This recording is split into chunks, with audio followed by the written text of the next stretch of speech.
Hey everyone, welcome back to the Global Medical Device Podcast. My name is Etienne Nichols. I'm the host for today's episode. Today, I want to talk about a culture of quality and utilizing coaching, whether it's from the top down or bottom up, how you can build that culture of quality. And with us today to talk about that is this is Lesley Worthington. She's a certified executive coach with a uniquely powerful blend of credentials. She has 20 plus years in quality and regulatory affairs, degrees in both psychology and law, which I'm particularly interested in both. Thousands of hours coaching professionals navigating high stakes environments, because let's face it, your work is a high stakes environment. She helps smart, capable leaders, especially in QARA roles, communicate clearly, lead with confidence, and finally be heard the way they intend. With Lesley, it's not about more information. It's about doing the work, the things that actually make a difference. So, and whether that's through practical personalized coaching, she helps medical device professionals build influence, recover from burnout, which we've seen so much recently, see the things they're doing that hold them back, even, or maybe I should say, especially when they can't quite put their finger on it. So if you've ever walked away from a meeting wondering, why didn't that turn out or land the way I wanted to? Hopefully, this conversation is for you. Lesley, thank you so much for joining us today. How are you doing? I'm good, thank you. When you're introducing me, I'm like, wait, that's me? Okay. What if anybody is not following you on LinkedIn, I highly recommend it because it's funny. Internally, sometimes the question comes up: is this culture of quality really something that that we should be hitting on? Maybe from a marketing standpoint. Obviously, culture of quality is something I think most of us understand is important. But one thing I'll mention is even the FDA uses that phrase in the preamble for the QMSR. There's a culture of quality expectation and so on. So I thought I'd throw that out there as we kind of kick this conversation off. Yeah, it's kind of becoming more sort of hot topic, mainstreamish. And I think maybe people are realizing that it's actually tied to the business's success. So I think once they clue into that, then it's like, yeah, that's actually the shortcut to a good business is to have this culture. So, why do you think it's funny because intuitively when we sit down, or maybe I should say intellectually, if we sit down and think through it, it makes sense that it could be a competitive edge to have a culture of quality and you're always 1% better or whatever the case may be. Why do you think so many skilled professionals, especially in whether it's quality regulatory in the medical device world, why do you think they struggle to be heard or taken seriously or have that kind of bad PR? A couple of reasons. Um, Generally, they're not the boss of the people they're trying to boss around. So that is very tricky Mm. dynamics a lot of the time. So that is a bit of a problem. And many, I think, default because they're not the boss of the people they're bossing around. They have to somehow make themselves credible so that people will listen to them. And so this is their thinking anyway. And so they default to being maybe clear and correct and probably a little bit too direct without noticing or caring possibly how it's all being received. They're just on this mission to make sure everyone understands what they need to understand. So they're focused so much on making sure their company stays out of trouble. They haven't really realized that their relationships are actually the best way to make sure their company stays out of trouble. So they're kind of not even thinking about the relationship part. Can you give me an example of that direct way of speaking that is a negative? Because oftentimes we talk, oh, be more direct, but it sounds like that could be a negative in this situation. Can you Well, can you there's give an so example? much conflicting, yeah, there's so much conflicting advice out there, and there's like little hacks and like, don't say this, you sound weak, and don't say, it's like, well, basically anything that you say that makes someone feel like they're being bossed around Mm, is too yeah, direct. So it's about shifting your mind. It's not about really what you say, it's about how will what I say be received. That's what we're thinking about. yeah. And so I can't give you exact words because it depends on the other person. Like I have three kids and I can't talk to them the same way. My middle child will like overreact if I say time for school, It's like so you have to really know who you're talking to understand what's going to be received directly and what's going to be like, oh, yeah, okay, sure, no problem, I'm on it. It depends who Yeah. you're dealing with. And I'd like to just kind of expand the aperture of this conversation because we talk about quality and regulatory. I know that's who you focus. My background Mm, is more project management, but it's the same situation where you may not have a the direct reports. They all yeah, dotted line report to your project, yeah, and you're like, how do I really get them to move and do things? So it's really applicable to so many in this situation. yeah. You've got to get people to buy in, right? Somehow you've got to get people to buy in. And once we start talking about influence and persuasion and stuff, then it gets like people are like, "Oh, that's too salesy and that's too aggressive and that's too whatever." But really the ultimate thing we're aiming for is to get people to buy in. Hmm. And I think what happens is that we make the mistake of thinking that people buy in because they understand something really well. We've done such a stellar job of explaining this that there's no possible way they can't buy in. And maybe we have done a good job of explaining it. We've been clear, we know what we're talking about, we even use plain language, no buzzwords, it's great. But buy-in isn't about whether people understand. It's about whether people feel understood. Yeah. And that's the part we're not doing. And how do you make people feel understood? You got to listen to them. You got to have relationships with them. And so, it's a little bit counterintuitive, I guess, because you think, but I've explained it so well. How could they not see the sense of this? But that's not what it is, Yeah. right? And there's always layers to these things because I'm going to say something that you're going to say, well, yeah, of course. But when they have to be understood, so they have to have been listened to, but they also have to have some kind of proof that you actually did understand. And maybe we can get into that at some point too. And that seems like, okay, circular here, but I understand you, Lesley, but I'm going to repeat this back to you so that you know I understood you as well. So, That's exactly it. Like because people insist that, yeah, no, they understood. For sure they understood. I'm like, that's super. Do they know that exactly what you said? Do they know that you understood? And do you know that they understood? Like, where's the proof of mhm. that? Because that has to be there, whether it's just a uh-huh, okay, or paraphrasing something back. Like, think of with your partner in life, right? And you're talking to them and you're like, he is not listening to me, right? And you're like, you're not listening. You never listen to me. And he goes, yeah, yeah, yes, I am. Yes, I am. I'm like, oh, yeah, you are? What did I say then? So if they can say what we just said, that's the proof to us that they were listening. And so, okay, let's take that into work. It's like, well, what do we have to do? We have to paraphrase back to people what they said in order for them to really feel that we understood them. So we have to kind of go beyond the just nodding and start paraphrasing things back. And it feels like primary school a little bit, but we need that. Like we're all the same.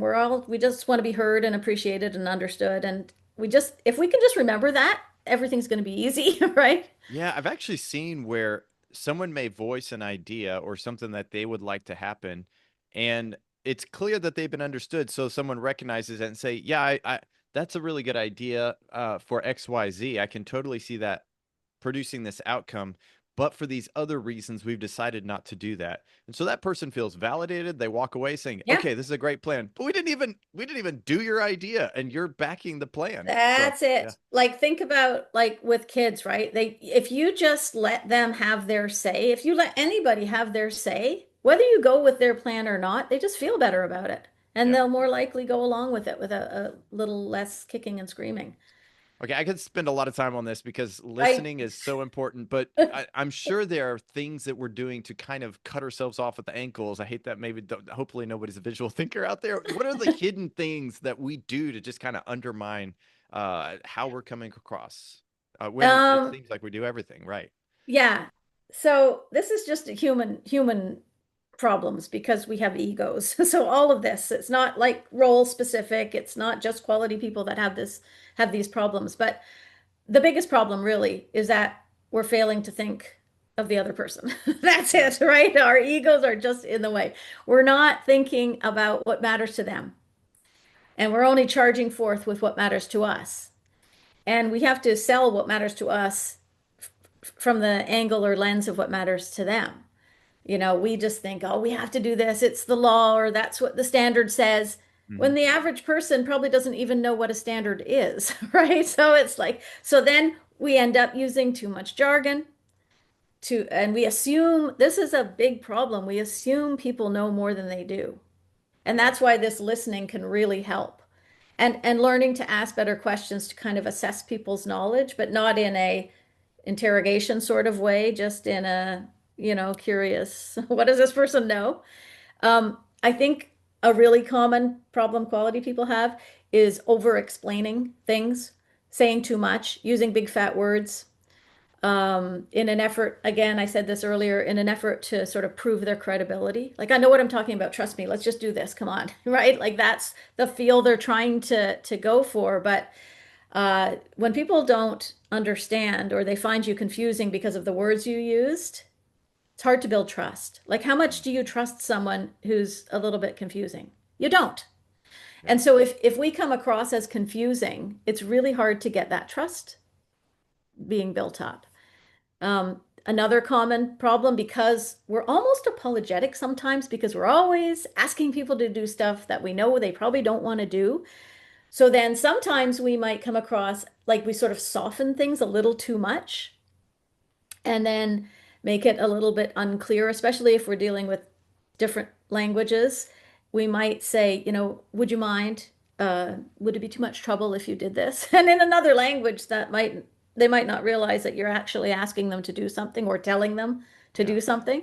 And so the softer we get, sometimes the more unclear it is in a way. And so you're constantly trying to find this balance. Too direct, too soft. I got to be nice. I can't be pushy, and so and that you have to depend a lot on the feedback you're getting from the person. Have they just done something that makes me think, oh, across the line, they're closing down a little bit or they're irritated now. So you can't just be there with your broadcast, megaphone. You got to be there listening.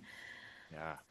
I so there's a couple things that my mind goes to, I guess, as you're talking. I'm thinking about how we can actually understand people, and there's a phrase that comes to mind that is, it doesn't matter what people think of you. What matters what you think they think of you.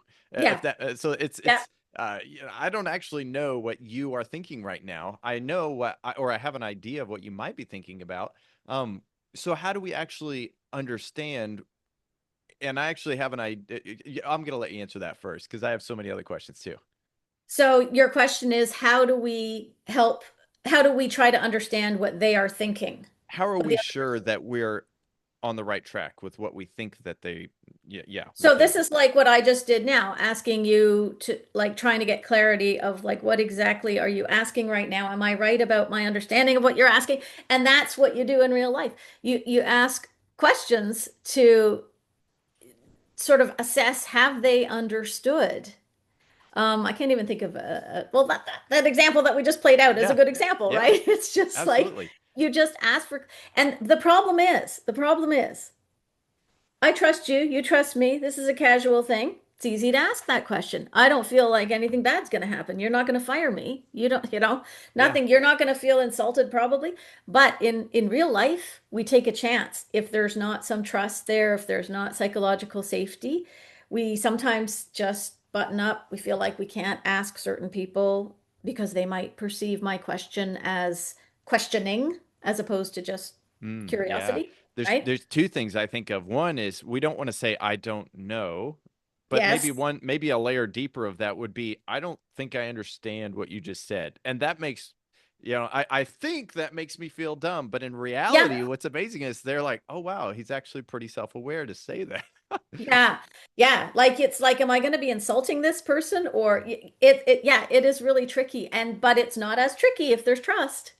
Because then you always get the benefit of the doubt where there's trust. And if there's trust, the person probably thinks you're moderately bright and knows what, and you're just Hopefully. asking a normal question for clarity purposes. And I don't know where this fear of questions. There's just a massive fear of asking questions. Yeah. I think it goes way, way back to like our childhoods and things like that. I have a friend who is she does not want to ask questions. She if you ask her a question, She is on the defensive right away, even if it's like, what time are you coming? Like it's like Yeah. every question is feels like an attack of some kind. And I don't know where it comes from. Presumably her background. She was, I guess, grew up in a household where it was not okay to ask questions. That was seen as disrespectful somehow or questioning authority or whatever. And so there's the problem of how to ask questions, but then a lot of us also have problems of answering questions without, like, we just feel like, are we being questioned right now? We start getting all shaky about it. So to me, to avoid all of that nonsense is to just like work on the relationship bit. And then it's easy to ask Yeah. and answer questions. At Greenlight Guru, we have a team of what we call medical device gurus, and it's kind of a terrifying job at first because you have to sit in front of a customer, particularly the ones who are not getting the software, not understanding what's going on, and you have to answer all their questions. And they could be a little, yeah, most of our customers are very nice, but it's just you know you don't know everything. So you get in there and it's a little bit scary. So I actually wrote a paper about how to get over this fear. And I came up with this line that was, what's the opposite of love? Is it hate? I mean, personally, I think the opposite of love is indifference. What's the Mm, opposite of fear? Is it courage? Well, no, you can't have mm, courage without fear. I think the opposite of fear is curiosity, and I could be wrong mm. about it, but it's good for the Yeah. it's good for the paper. So if you're scared of something, just get curious. Why? What am I not understanding? What is going on here? I that's what I recommend to ours internally. I was curious what kind of bounced that Yeah, off of you. no, and a lot of it too is you have to take the responsibility of helping people ask questions. Because sometimes, like, so if you ask a question, if you are asked a question and you're like, oh my God, I have no idea, it might not be you. It might be that the question was not a good question and you're not even sure exactly what they're asking. So part of good communication and part of the whole question thing is like helping them ask a better question. So they ask a question and you're like, I don't even know where to start. So then you ask them a question. Oh, are you asking about this or this? And you try and get them to, be clearer. Because a lot of the times, especially if it's someone who doesn't know, like if they're talking to your green light gurus and they know nothing, they might not even know the right words to use for their Yeah, question. yeah. Yeah, So, yeah. it's sad that so much of joining a new industry is the lingo. Yeah, and I know Yeah. you're a big proponent of Yeah. not using jargon. My dad actually told me we're we're nickels. You know, don't use a $5 word when a nickel word will do. So, Yes. uh, Haha. yeah, that's great, Dad. Anyways, but I'm curious, how come this is such a problem? These are professionals who are well trained. I assume that we go through. Are there limits to traditional training, or why don't these leadership courses and the different things that we go through lead to those changes that we would expect? Any thoughts there? Well, that's a couple parts to that question though. Hmm. So the I think a lot of times we oh, I've lost my train of thought. You're gonna have to pause this No, that's during the okay. thing. Um okay, so you asked first about Yeah, the limits of traditional training, or why? Well, maybe we back up a little I bit. wanted to address something first before that one. So something you brought up. Yeah. Something about using a big word or jargon, Oh yeah, yeah, yeah, buzzwords. yeah, yeah, yeah, Yeah. yeah. Okay, I remember. Cursive knowledge. And so also that kind of interchange that we just had. So leave it in maybe. That kind Okay. of interchange, most people would be like, "Oh my God. Oh my God, I sound like an idiot," right? It's like I lost my train of thought because you said a couple of things and I was like, "Oh, what should I say first?" So I was thinking it through, then I lost my train. And that's normal. And so we Yeah. have to normalize like being human and sort of take the edge off like being perfect and being so professional. And I think we are too uptight most of the time to have a natural thing like that. Um, so cursive knowledge is one of the reasons why we screw up. Yeah. Because what is so obvious to us, we forget when we didn't know it. And we think doesn't everybody know what a kappa is? Yeah. 483? I mean, don't we all know that? Like, isn't that common knowledge? Right? And so that's part of it. We don't think, and again, this goes back to Yeah. not thinking of the listener. We're not thinking, oh, why would this person know that term? They probably wouldn't know that Yeah. term, so maybe I shouldn't use it. But okay, second part of your question about the limits of Traditional training, training, traditional training. I don't think we should blame the courses and the training because there's a lot of good information out there. but you don't learn from information, right? That's the problem. You learn from action. And most courses are about information, giving information. And then the learner doesn't really go beyond that passive kind of just absorbing the information. They don't put it into play. Um, Traditional training isn't really thinking about habits, internal narratives. It's not thinking about emotions and relational things, and it doesn't go beyond just almost like hacks in a way, right? It's just like, here's what you should say to sound softer or nicer. Here's how you can do this. Different frameworks for conversations or whatever. It's just not personalized enough. And our communication challenges are very personal Oh and yeah. very specific. We want Bob to hit his deadlines. We want Susan to do what we want Susan to do. The operations guy pretends to listen and then he does what he wants to do anyway. How do I deal with this? No one tells me until a small problem becomes a massive problem. I don't want to sound too bossy. I think I'm doing this weird thing because I have a bit of imposter syndrome. You're not going to find any of that in a course. Yeah. You're going to find like, let me get you ready for your big TED talk. Let's show you what how slides should look, Right. right? It's just the the domain, I guess, of communication and soft skills is just so massive that all people can do with course design is just pick something small and just address that little thing. Yeah. And so that's, I think, the One of the limits things of you traditional mentioned, training. you mentioned that everybody has kind of a specific thing that maybe, well, you mentioned several. Bob, doesn't, he pretends to listen, doesn't actually do it. Mm, And I think we may have talked about this phrase last time we were together, but it, for some reason, it brought up the phrase, common sense isn't so common anymore. And I don't make people feel bad about that, because another phrase that I feel like is appended to it that was really helpful is, common sense isn't so common because we don't all have a common background. And mm, that's helpful to keep in mind. We don't hmm. necessarily, for you were talking about the nomenclature and the jargon. In some cases, it can be fun to use that, but it's not if the people don't understand what you're talking about. Exactly. Yeah, yeah, Yeah. yeah. I Yeah. haven't, I yeah, remember being lectured once by someone saying, jargon's real words, you know. I'm like, yes. Yes, I do know. I've never said it's not. And yeah, sometimes we should, because it's the perfect shorthand with people who know it, right? right. That's why it exists. And so when you're in your little world of quality people, do your quality speak. Go for it. That's what it's for. But Yeah. then know who you're talking to and know like, I'm now leaving that world and I now need to speak like a human. And there is one, common language for everyone, and it's just plain language. Like just use everyday words and keep Right. short sentences and and that works. And I think it's even more important now because our working is so global, and there are so many people that we're working with who do not speak English as their first language. And so the plain language again becomes the default language that is understood by all. So Yeah. there's no downside. I think there's been research that even like genius level people prefer plain language because it's easier. It Yeah. makes you work less, and humans are lazy. So Yeah. yeah, Well, and I know you do some coaching, and that's one of the big things that you do. yeah. Um, what does it actually look like in practice? What's the difference in what we kind of talked about and what you're proposing? Well, somebody typically comes with a specific problem. Sometimes people come to me and they go, "Oh, I just want to communicate better."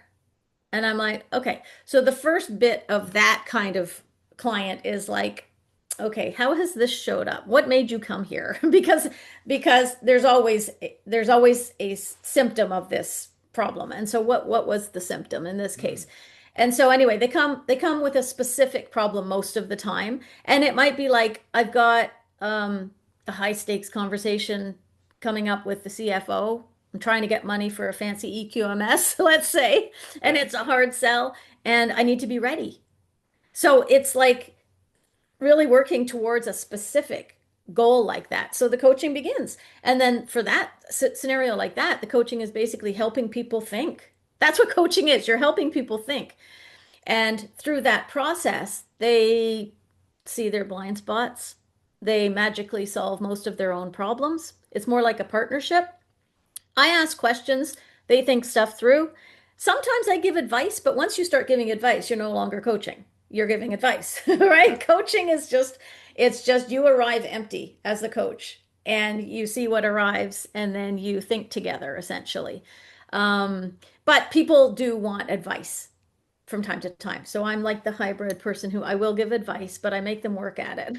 Yeah. Only when they start, I'm like, okay, all right, I'm not going to hide the answers in my pocket, but I want them because most of the time, I'm all about empowering people, and most of the time, people have the answers.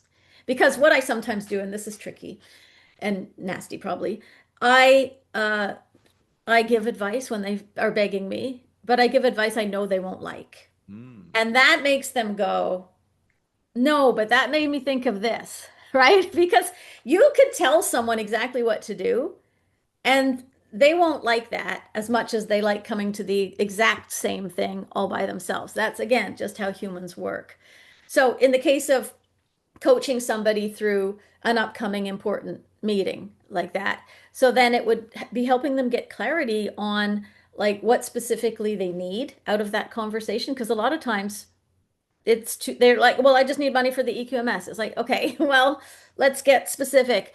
And where's your hard lines? Where do you have wiggle room? And just think, it's basically, I'm going to say common sense again. Like it's not rocket science. It's helping people think. The problem is we don't take the time to do that anymore. Yeah. And so really, like in the olden days, you probably could just get coached at your kitchen table during having conversations. But now, like people come to me, my regular people come to me every other week typically. And that's usually in that 2 week period, the only time, work or regular home life, that they are listened to, Ooh. Yeah. which is sad, but true when you think about like that's the world we're in now. And so just that moment to pause and think and get clarity, that's essentially all I'm doing. So it's, you know, but when people get insights. Sometimes it happens in the session, and sometimes it doesn't. It happens outside of the session. Like 3 days later, they go, "Oh, this is what we were talking about. Okay, I get it now." So it's not like these like wow moments that happen. It's just a typical average conversation, but just helping people think through and consider options. Yeah. I Because a lot of times people just they're stuck in their little box and it's hard for them to think of options and possibilities. So I consider myself a good writer and or a writer. I should just say a writer. I consider myself a writer and I write a lot. And that has been one of the biggest tools for me to help solidify my thinking. I use that phrase sometimes. I don't even know who I'm borrowing this from, but I know what I think because I write. I don't know Yes. what I write. I don't know what I think until I write. And there's something that I want to ask you about, and that is maybe somebody can't use coaching or directly with you or someone else. Are there things they can do? And I want to ask you about this because I have someone new who's starting to work for me. So I thought, I need to write my about me and my how to work with Etienne document. I have a Mm, document that is super old. I'm like, all right, I'm gonna go write it. And I went to AI. This is my confession time. I'm like, maybe AI okay. will write it for me. And I looked at, it, I'm like, man, no, that's terrible. I'm just blank slate, do it myself. And it's very when I'm actually slowly the rusty wheels are turning. I'm like, oh, that is kind of how I do things this way and that way as I write it out versus just having AI tell me what I should think about myself. What are your thoughts? That was a lot. I think if everybody started picking up a pen and grabbing a notebook, then coaches wouldn't even be needed, right? I really think we're quite capable of sorting out our own problems. Um, and I do think you're a good writer, by the way, Well, thank you. at the beginning. But it's But painful, isn't I'm it? with you. Like I'm with you. I don't even if I'm writing like a thing for LinkedIn, I kind of have a vague idea of what I might be writing about, but it changes as that thing gets written. And it's like, oh, this is what I'm writing about. Ah, interesting. And that's what happens too with the thinking. Oh, this is what I'm thinking about. I wonder what's behind that. And so I love, have you ever heard of morning pages? Yes. Oh, what is her name? I know Cameron, Cameron. Cameron, I think is the last name. It so the idea was from a book. It's over there somewhere in my room. Is it Cameron? Look that up while I'm talking. Um, The Artist's Way, Morning Pages, the Julia artist, Cameron. Yes. Julia Cameron, yeah. So I am the word artist and me is not a thing. There is no creativity, artist, drama, nothing like that. I was in a bookstore back in the day when there were books in bookstores and it wasn't all online. And there was a book on the floor. And I'm Canadian. We put shopping carts back where they belong. We pick books off the floor. We do these things. You have all my And the respect. artist way, I'm like, oh, so I put it on. And I looked at the back of the book. I'm like, oh, what's this? Open up the book. And then I saw this Morning Pages thing. I'm like, what is this? So this is about 30 years ago, I think, give or take. Yeah. And so I'm like, let me just play around with this. So I started writing Morning Pages, and the idea is you just write for 20 minutes or 3 pages was the idea. I just set a timer for 20 minutes, and I have done this every single day for 30 years. Wow. And you just write. And if all you write is this is so dumb, I have nothing to say. There is nothing, then that's fine. So if you write your shopping list, that's fine. If you write like whatever. And what happens is it just like clears away the cobwebs and it gives you so much clarity. Whether it's to start your day off well, and sometimes I do evening pages, not morning pages, depending on my Yeah. thing. But it's just that act of like sorting stuff out. And I really do strongly believe that the pen in the hand is different from the fingers on the keyboard. I agree. Yeah. So going back to the coaching conversation, I think if you just start writing, you most of the time will solve your own problems. You start to see other options. Even if you write a question to yourself, what's going on, or what matters, or what are the options? Just coming out and writing that down on the paper will give you the answers. Yeah, and you know, I think that's great, and I agree. I love the morning pages. I've gotten a little bit away from that for a period of my career. I was dedicated, and I'm now it's more sporadic. Um, things were a lot better when I was. I Mhm. can't believe you've done that for 30 years. That's fantastic. With one of the, I'll just give one trick that I felt like because I agree. Even just saying this is so dumb is helpful, but overcoming that blank page. One of the Yeah. things that I felt is getting out of your head and into your body. I mean, literally, Yeah. like using your senses, thinking, man, this music is so loud, and just Yeah. write that. Just And then, write yeah, whatever, right? yeah, Just write what's out the window, or oh, I'm writing with a blue pen today. Normally I write with a black pen. Like it can be ridiculous. It doesn't matter. And then you can try writing with your non-dominant hand, and you can try all kinds of different things. Writing in the margins, writing not in the margins, and all of this weird stuff that makes you so tuned into yourself. Um, yeah, I just think it's really valuable. And I think one of the things that with my clients is that, I have like pre-session forms for them to think, what do I want to discuss today? What's my goal for the session? And then I have like everything I have is very simple, like note-taking forms where it's basically they could carry a notebook around with them if they wanted, where they just notice things. They write down what they notice, like, oh, that phone call was weird. I don't know why it was weird, but it felt weird afterwards, whatever. yeah. And this awareness, just like to and it's all habits, right? Just get in the habit of this awareness. And I've got one guy who he writes these notes and then he shares them with me. And you don't have to share them with me, but he likes to share them with me. And you can see him solving his problems in the notes. He's like, oh, I realize I did this. I did this last week. Same thing, same problem, same person. I wonder what's going on. You can just see all that thinking. And it's like with my clients, the people who take the reflecting and the note taking seriously get results. The people who don't go around and around and around and they wander and they're waiting for some magic and they don't. So it really matters to reflect and just go, what's going on? Or that's interesting. You don't have to answer the question. You just have to go, that's interesting. That was different. That was good. That was bad. Yeah. Be an observer of yourself. Yeah. That's it. We don't I, do that. I want to mention something, then I want to ask a question. We'll get back to a few things. So be prepared. Mm. I'll try not to make this a mini TED talk, but I'll stop as well. I'll try to. Oh, Um, okay. One of the things I'm thinking about or couldn't help but think of was the mediums of communication, and I'll just run this theory by you, and you can react to it or not. We can move on. But for example, texting. When I look at texting, I actually treat that almost as this is probably thought to thought. As strange as it may be, it has not gone through the filter of my Mm-hmm. mouth. I might not actually say these words out loud, but this is what Mm, I'm thinking.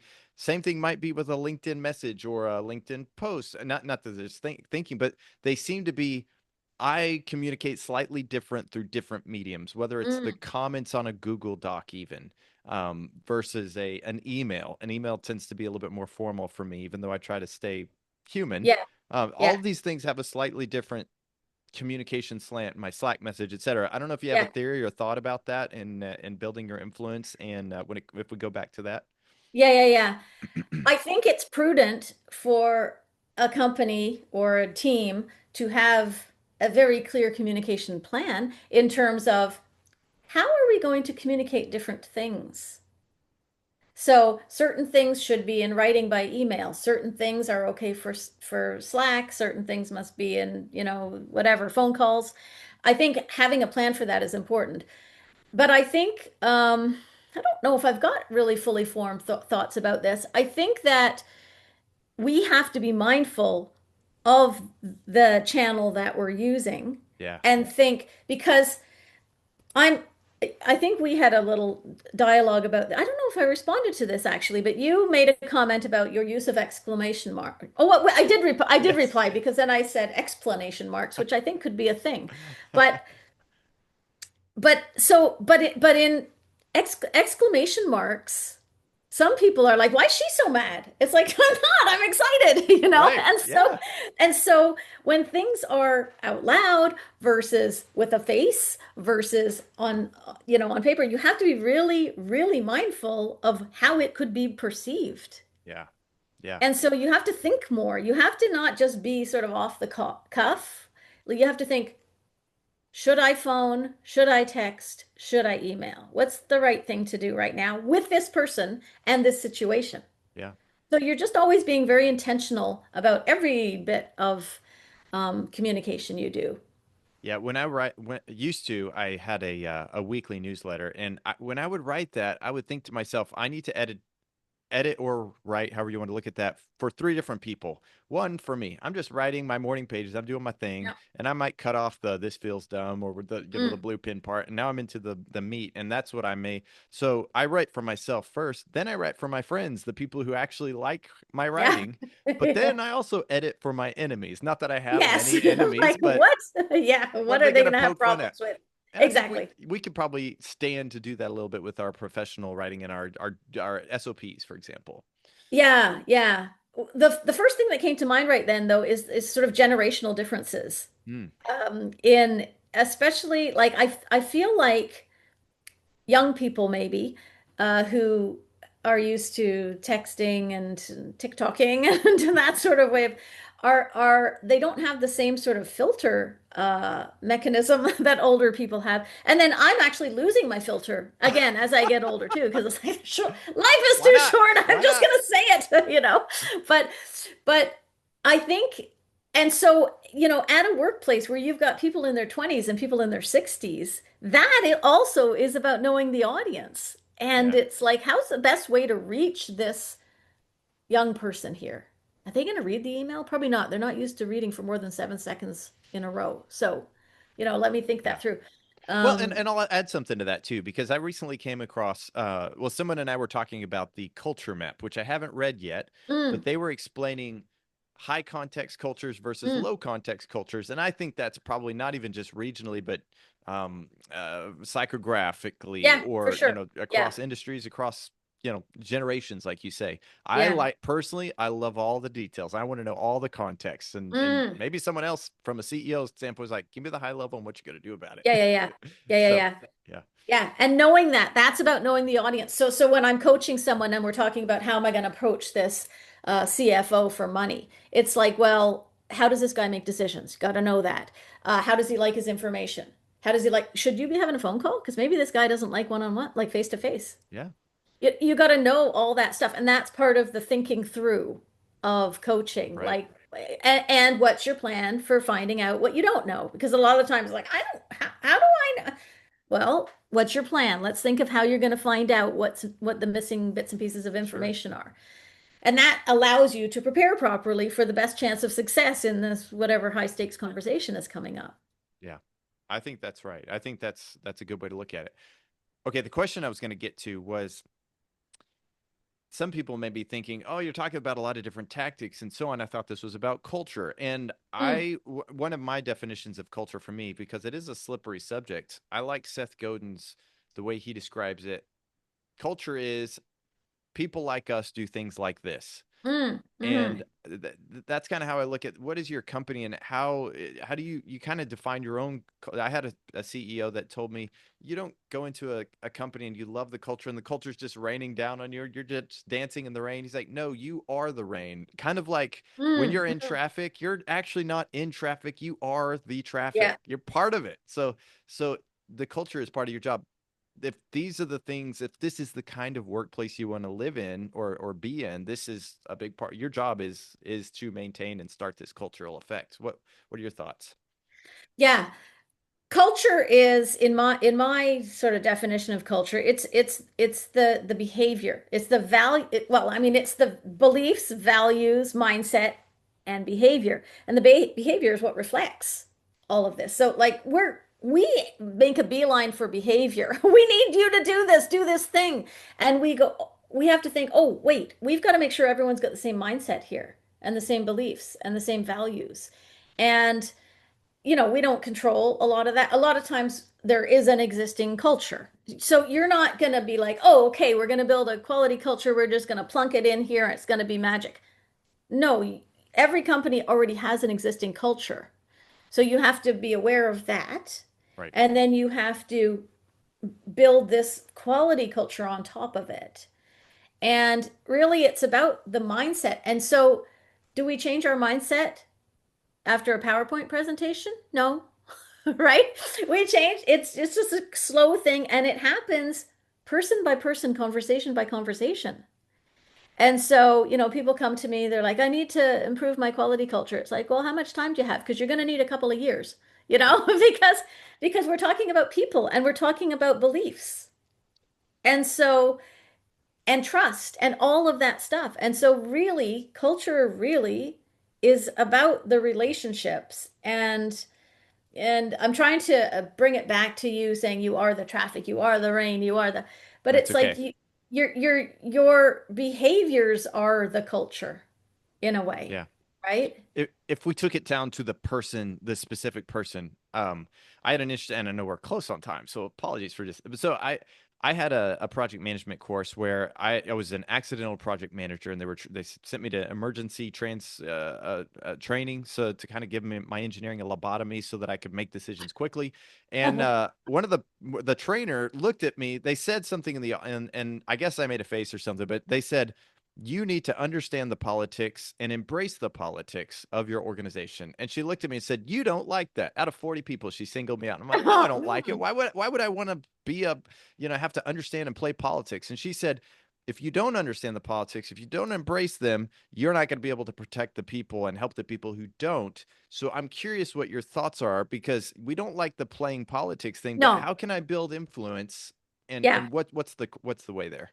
Yeah, I've had a couple of clients who like push back when I make suggestions of kind of like feels a little bit manipulative. Some of the things I'm suggesting, it feels very politicky, but you have to realize that um, it's kind of how you frame it because influence isn't like influence starts with empathy, not with force, right? And so we have to remember that like with the quality culture, with trying to get people to think this way, we're not like I don't think of it being influential as the same as trying to convince somebody. There's no pressure associated with it. It's mainly about understanding what the other person needs and giving it to them. To me, that's what politics is. So, influence or politics even is an exchange. So, I want you to approve the spending for my new EQMS. And my job is to figure out what I can give you in exchange for that. So to do that, I need to know what matters to you. right? Yeah. So I probably need a relationship with you. What do you care about? What keeps you up at night? What do you need? And believe it or not, we all need pretty basic stuff. So this is sort of where it starts feeling a little bit manipulative and playing politics, but we all need to feel heard. Sometimes people need the last word. Sometimes people need to feel to be right. Sometimes people need to win. Fine. Figure out what each of the people you're dealing with needs and give it to them. Yeah. Now, when I suggest this, people, that's so sneaky. I mean, it's like, well, okay, you can call it what you want. But for me, it's like, what's the end goal? What's it like? It's for the greater good here. I'm not like tricking people and I'm using what I know about human nature and human behavior and going, oh, yeah, we do get more cooperation from people if they're happy and we give them what they need. So maybe somebody wants their ego stroked. That's important to them. Yeah. What's the harm if I do that? If that ends up giving me what I need? Maybe a good question. I mean, we should be able to infer it, I would expect, especially with the examples that you've given. But what would be the consequence of not getting, not actually going through and doing this? Well, then people don't feel heard. They don't feel that you get them. They feel like, why should I cooperate? You don't, Yeah. I don't even like you, and because you've given me no reason to like you. You've given me no reason, to me it's like your goal is to break down the resistance. The resistance is coming because they're not getting what they need. So your job is to find out what do they need. And sometimes that takes a while to figure it out. But when you study someone for a while, like most people just want to be appreciated. Even the guys at the top, or maybe especially the guys at the top, they feel so overworked, so Yeah. misunderstood. There's so many priorities and pressures and competing pressures on them. And maybe they just need someone to say, "Man, you're doing a great job. Like, oh, your plate is full." Maybe that's all they need, right? Yeah. And that's sometimes enough for them to go, I like you. What do you need again? Yeah, here's the check. Yeah. Honestly, that's because Yeah. people are human and we forget, I think, that the people in power at our companies are also humans. I think Yeah. we forget that. They respond to the same things regular humans respond to. They want to feel understood, they want to feel heard, they want to be appreciated. That's it. Yeah. One of my favorite responses to an email is "hua," and my wife actually, when she wants to get on my good side, she'll just respond with "hua," which is heard, understood, acknowledged. Ah, Just three letters, and it's so that so nice. okay. Yeah, we need the screensaver with that because that is if we could just remember that, we'd all be set. It would be easy, Yeah. right? A lot of professionals, I feel like, are quietly burning out. There's that phrase, Mm. a lot of professionals die at 26 and they're not buried till they're 65, and that's Oh my God. sad. And I don't and Yes. I don't know if that's still the case or not, but I would imagine this burnout, maybe it shows up differently with quality and regulatory folks. I have posts where they're hiding in the cubicles behind the stacks of paper that they're trying to approve. But how have you seen that, and how I would imagine a lot of what you do helps people overcome this. So I know there's multiple questions in there. Yeah, I have a lot of people that when people come to a coach, it's because they're in a crisis of some kind. And a lot of people come to me at the start of a new position, a new role, a new job, entirely a new job, because they don't want to muck up. Just like they're just coming off of usually a burnout situation, possibly multiple burnout situations. And they're like, I do not want to repeat whatever this infernal pattern is that I Right. haven't figured out. And so I need support as I go through the first, 3 to 6 months of this new job. So they're aware of it. And I think, again, like dealing with burnout comes back to clarity again and trying to understand like what went wrong, right? What went wrong? So honestly, sometimes like I call myself a communication coach or a leadership coach, but I can't tell you the number of times that the coaching session starts with like, I don't even know why I'm doing this job anymore. Like I really it's not fulfilling or it's just so frustrating. And so that conversation does not necessarily mean they're going to leave their job. It just means like, okay, let's figure out what's not aligned here, right? So then it's learning like what do I need to do differently to feel better here? To avoid that burnout Yeah, feel. Like maybe I need to be better at setting boundaries. Maybe I need to learn how to say no.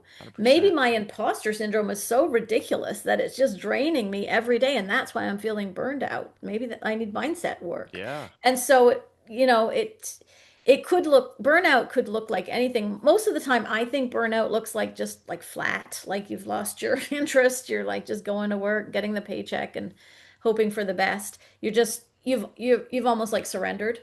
Yes, yeah, like ugh. Um, yeah. no.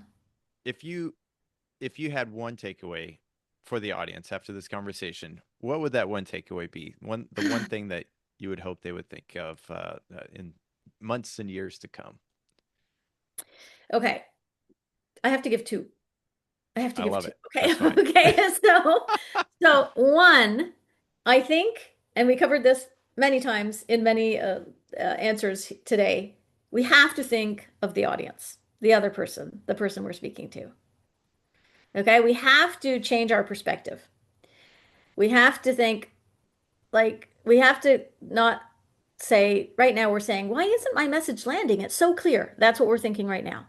Right? Like I can't be any clearer. I'm really clear. I'm using simple words. It's good. Leslie would be thrilled with me. But why isn't my message landing? We have to change from that viewpoint to what does the listener need to hear in order for my message to land and be understood the way I want it to be understood. Yeah. So it's just like pausing for a second, putting yourself in the other person's shoes and going, what do they need to hear right now? And the other thing is keep it simple. Just meaning familiar to the audience. So yeah, go ahead and use jargon if the audience knows it, but don't use buzzwords though. I take a strong stand on buzzwords because they're unclear. Yeah. Because like the word holistic, for example, you mean something when you use holistic. I probably mean something else. So if there's a debate over a word, why is it there? No, it just makes things confusing. So just keep things really simple because that's the universal language. Yeah. And yeah, that's it. That's my only advice. Yeah. Keep it simple. I don't know. Again, I'm doing a terrible job attributing quotes today, but one of my Uh, favorites is one of the biggest problems with communication is the assumption that it has happened. yeah, So yeah, yeah, I agree. that's true. And I think most quotes actually are they're Probably. not misattributed. It's probably the Most right way to say likely. it So in English. I'll just say it's not me. Yeah, I'm pretty It's, sure it's it's Einstein hasn't said all those things I that, know. yeah. That's one of my biggest hangups too. But anyway, Yeah, that's so this has been true. really fun. I really appreciate the conversation, Lesley. Where do you I know you have some new things cooking up. So I don't know if you want to point people in different directions. We'll put links in the show notes, but where do you recommend people reach out and find you? Honestly, at this point, just my email list. Okay. I have this, in my email list, I have, I think high value emails. I try not to sell too much in my emails. And so I think that's a good starting point for people. And then through my email, they'll learn about anything else that's going on in my world. So I think that's probably the easiest route. Okay. And those of you listening, I highly recommend you follow Lesley on LinkedIn. She's very active and very open about her thoughts and opinions, and you can get a lot of just insight out of it. And I'll always be in the comments, or I'll try to always be in the comments. I sometimes miss things, but she's one of my favorite people to follow on LinkedIn. So highly recommend that. Thank you for being on the show. We will let you all get back to it. Until next time, everybody, take care.